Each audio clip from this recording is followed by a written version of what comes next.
কিন্তু ব্যানার কিন্তু সাদা কালো হতে হবে। এবং সাইজের কথা বলা আছে 16 ফুট 9 ফুট, এটা হচ্ছে বিলবোর্ড, আর ওদিকে ব্যানার বলা হয়েছে 10 ফুট 4 ফুট, এর বাইরে আপনি যেতে পারবেন না। সারা দেশে জাতীয় নির্বাচনের প্রচার আজ থেকে শুরু হয়েছে। এবারই প্রথম জাতীয় নির্বাচনে পোস্টার ব্যবহার সম্পূর্ণ নিষিদ্ধ করা হয়েছে। প্রার্থীরা লিফলেট ও ব্যানার ব্যবহার করতে পারবেন, তবে সেগুলোতে প্রার্থী ও দলীয় প্রধান ছাড়া অন্য কারো ছবি রাখা যাবে না। নির্বাচনী প্রচারে হেলিকপ্টার ব্যবহার করাও যাবে না। ড্রোন বা কোয়াডকপ্টার ব্যবহারের উপরও নিষেধাজ্ঞা রয়েছে। মাইক ব্যবহারে কড়াকড়ি আরোপ করেছে নির্বাচন কমিশন। একজন প্রার্থী একসঙ্গে সর্বোচ্চ 3টি মাইক ব্যবহার করতে পারবেন। মাইকে প্রচার চালানো যাবে দুপুর 2টা থেকে রাত 8টা পর্যন্ত। একটি সংসদীয় আসনে সর্বোচ্চ 20টি বিলবোর্ড ব্যবহার করা যাবে। বিলবোর্ডের দৈর্ঘ্য সর্বোচ্চ 16 ফিট ও প্রস্থ 9 ফিট নির্ধারণ করা হয়েছে। এবার প্রথমবারের মতো সামাজিক যোগাযোগ মাধ্যম ব্যবহার করে নির্বাচনী প্রচারে বেশ কিছু ধারা যুক্ত করা হয়েছে। প্রথমবারের মতো এক টেলিভিশন সংলাপেরও আয়োজন করেছে নির্বাচন কমিশন।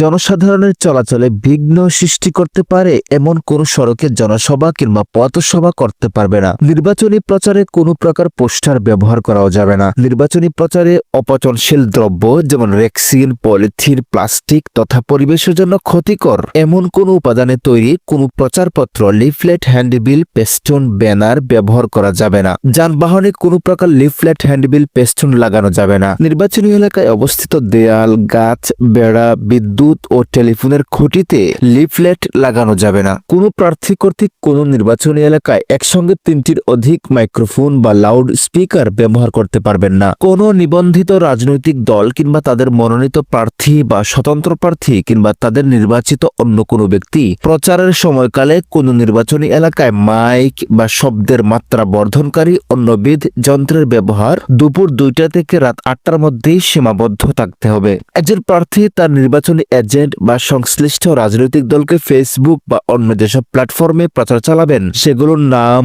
আইডি, ইমেল, ঠিকানা ইত্যাদি তথ্য আগে রিটার্নিং কর্মকর্তার কাছে জমা দিতে হবে। নির্বাচনী প্রচারে কোনোভাবেই অসৎ উদ্দেশ্যে কৃত্রিম বুদ্ধিমত্তা প্রযুক্তি এআই ব্যবহার করা যাবে না। সামাজিক যোগাযোগ মাধ্যমে ঘৃণা ছড়ানো, ভুল বা বিভ্রান্তিকর তথ্য ছড়ানো, কারো ছবি বিকৃতি করা বা ভুয়া কন্টেন্ট তৈরি ও প্রচার সম্পূর্ণ নিষিদ্ধ থাকবে। প্রতিদ্বন্দ্বী প্রার্থী, নারী, সংখ্যালঘু বা কোনো গোষ্ঠীর বিরুদ্ধে কোনো রকম ঘৃণামূলক, উস্কানিমূলক কিংবা ব্যক্তিগত আক্রমণাত্মক ভাষা ব্যবহার করা যাবে না। ধর্মীয় বা জাতিগত অনুভূতিকে ব্যবহার করে ভোটারদের প্রভাবিত করার চেষ্টা করা যাবে না। নির্বাচনের স্বার্থে ধর্ম বা জাতির অপব্যবহার কঠোরভাবে নিষিদ্ধ করা হয়েছে। নির্বাচনের দিন ও প্রচারের সময় কোয়াডকপ্টার বা এ জাতীয় যন্ত্র ব্যবহার করা যাবে না। প্রতিদ্বন্দ্বী প্রার্থী বা তার পক্ষে অন্য কোনো প্রার্থী ও প্রতিষ্ঠান ভোটার স্লিপ বিতরণ করতে পারবেন।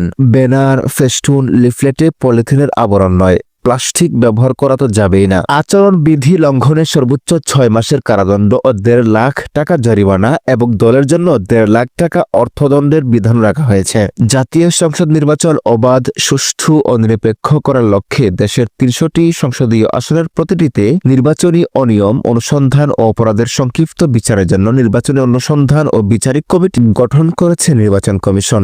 এছাড়া পর্যাপ্ত সংখ্যক আইনশৃঙ্খলা বাহিনী মাঠে নামানো হবে।